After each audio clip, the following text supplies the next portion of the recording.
तो स्वागत है आपका हमारे YouTube चैनल में। आज हम देखेंगे भारतीय संविधान की अनुसूची और उनको याद करने की एक महत्वपूर्ण और शानदार ट्रिक। तो देखते हैं। जो हमारा संविधान है उसके मूल में जो अनुसूचियां थी वो प्रारंभ में 8 अनुसूचियां थी, लेकिन संशोधनों के द्वारा जोड़े जाने के बाद अब जो हमारी अनुसूचियां हैं वर्तमान संविधान में वो 12 हैं। तो देखते हैं एक एक अनुसूचियों को उसके क्रमानुसार, और अंत में देखेंगे एक शानदार ट्रिक। तो जो हमारी पहली अनुसूची है वो है संघ और उसके राज्य क्षेत्रों से संबंधित। और जो दूसरी अनुसूची है वो है हमारी वेतन भत्तों से संबंधित, जिसके अंतर्गत राष्ट्रपति, लोकसभा के अध्यक्ष, राज्यपाल, राज्यसभा के सभापति, उपसभापति, विधानसभा के अध्यक्ष, उपाध्यक्ष, सर्वोच्च न्यायालय के न्यायाधीश, भारत के नियंत्रक, महालेखा परीक्षक आदि के जो वेतन भत्ते हैं, तो वो दूसरी अनुसूची में उनका प्रावधान किया गया है। और जो हमारी तीसरी अनुसूची है उसके अंतर्गत शपथ या प्रतिज्ञान है, जो शपथ ली जाती है, जैसे केंद्रीय मंत्री हो गए, संसदीय चुनाव के उम्मीदवार हो गए, संसद के सदस्य हो गए, सर्वोच्च न्यायालय के न्यायाधीश हो गए, भारत के नियंत्रक और महालेखा परीक्षक हो गए, राज्य के मंत्री हो गए आदि। इन सब की जो शपथ का प्रावधान है वो जो तीसरी अनुसूची है उसके अंतर्गत है। और जो चौथी अनुसूची है उसमें है केंद्र शासित प्रदेशों को राज्य सीटों के आवंटन या प्रतिनिधित्व से संबंधित प्रावधान, वो हमारी चौथी अनुसूची में है। और जो अनुसूची पांचवी है उसके अंतर्गत है अनुसूचित क्षेत्रों और अनुसूचित जनजातियों के प्रशासन और नियंत्रण से संबंधित प्रावधान, तो अनुसूची 5 में है। छठी अनुसूची में है जनजातीय क्षेत्रों के प्रशासन, जो हमारे जनजातीय क्षेत्र हैं, जैसे असम, मेघालय, त्रिपुरा, मिजोरम। वैसे तो और भी हैं, लेकिन ये चार ही इसके अंतर्गत दिए गए हैं छठी अनुसूची में: असम, मेघालय, त्रिपुरा, मिजोरम। तो इसका जो प्रशासन संबंधित प्रावधान है वो छठी अनुसूची में दिए गए हैं।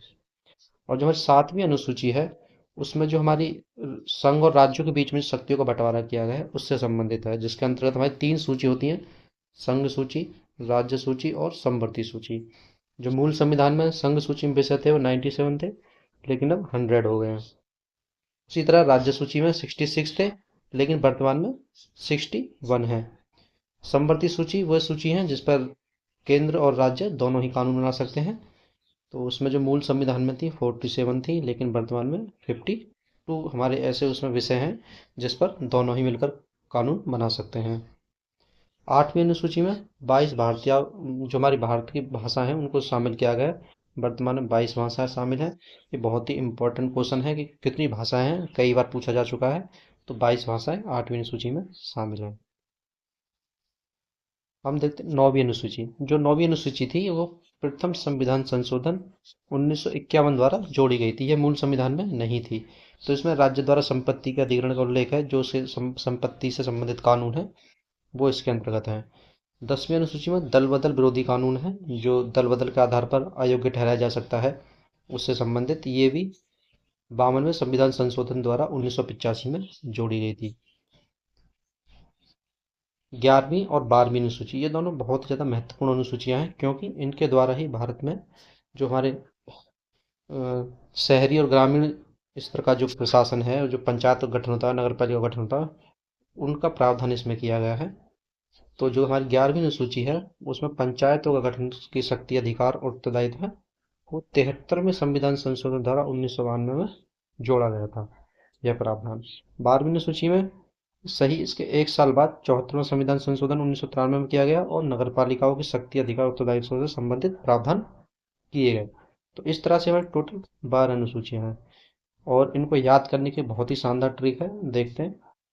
तो इसमें लिखा है SS और SC जनसभा से बदला पंचनगर। तो देखते हैं इनसे कैसे याद करेंगे। जो हमारा SS है इसमें पहला S है वो है स्टेट से संबंधित, स्टेट या यूटी, जिसके अंतर्गत प्रावधान है संघ और उसके राज्य क्षेत्र का। और जो हमारा दूसरा S है उसके अंतर्गत है सैलरी, बोले तो वेतन भत्ते से संबंधित प्रावधान। तो ये हमारी कौन सी अनुसूची है? दूसरी, और ये हमारी पहली। और तीसरा है, तीसरी अनुसूची है हमारी शपथ या प्रतिज्ञान। तो ओ से हम ले सकते हैं ओथ, ओथ का मतलब भी शपथ होता है। और आर से ले सकते हैं रिप्रेजेंटेटिव, बोले तो प्रतिनिधित्व। ये प्रतिनिधित्व से संबंधित है, जिसमें राज्यसभा में सीटों का आवंटन प्रतिनिधित्व से संबंधित। और SC से है SC ST, जो जनजाति, जो SC ST है उनसे संबंधित जो प्रावधान है उससे संबंधित है ये। तो ये हमारी अनुसूची हो गई पांचवी। छठी है जन, तो ये जनजाति क्षेत्रों से संबंधित है, जिसमें असम, मेघालय, मिजोरम, त्रिपुरा आदि हैं।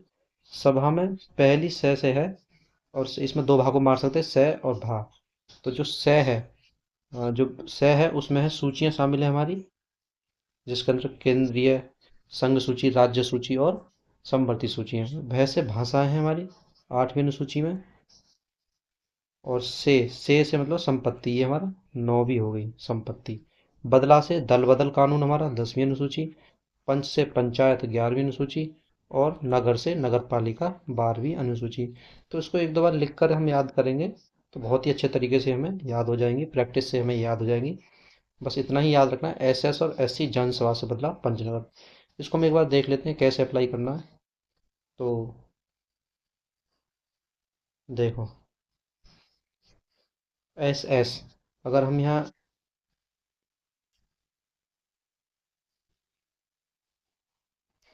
देखो, पहली अनुसूची में क्या है, एस एस बोले तो स्टेट या यूनिटरी।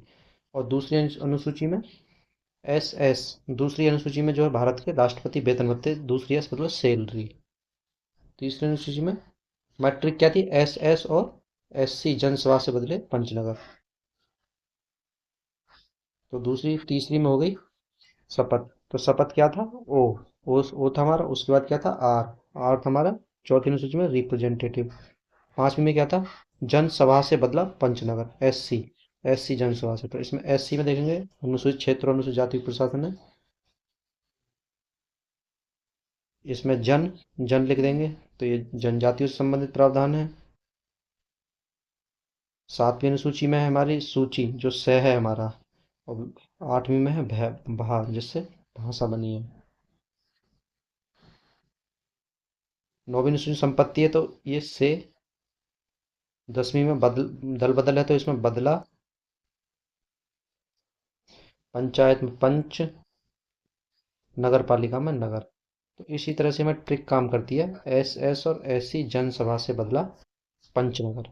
तो हम इसको देख सकते हैं बहुत अच्छे से, ये हमारी अच्छी ट्रिक है याद करने की। आप एक दो बार प्रैक्टिस करेंगे तो अच्छे से याद हो जाएगी। Thanks for watching. Next video में मिलते हैं नेक्स्ट किसी टॉपिक के साथ।